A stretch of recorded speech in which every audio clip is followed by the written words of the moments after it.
சோழவந்தானில் ஜனகை நாராயண பெருமாள் திருக்கோவில் திருக்கல்யாண வைபவம் கோலாகலமாக நடைபெற்றது. மதுரை மாவட்டம் சோழவந்தானில் அமைந்துள்ள அருள்மிகு ஸ்ரீதேவி பூதேவி சமேத ஜனகை நாராயண பெருமாள் திருக்கோவிலில் இன்று பங்குனி பிரமோற்சவ விழாவின் முக்கிய நிகழ்வாக திருக்கல்யாண வைபவம் வெகு சிறப்பாக நடைபெற்றது.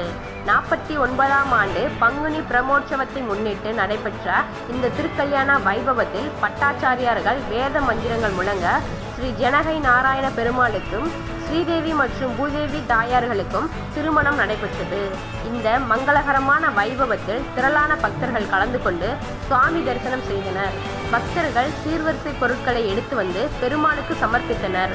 திருக்கல்யாணம் நிறைவடைந்ததும் பக்தர்களுக்கு அன்னதானம் வழங்கப்பட்டது. இதில் ஏராளமான பக்தர்கள் கலந்து கொண்டு சிறப்பித்தனர். சோழவந்தான் மற்றும் சுற்று வட்டார பகுதிகளை சேர்ந்த பக்தர்கள் இந்த திருக்கல்யாண வைபவத்தில் திரளாக கலந்து கொண்டு பெருமாளின் அருளை பெற்றனர்.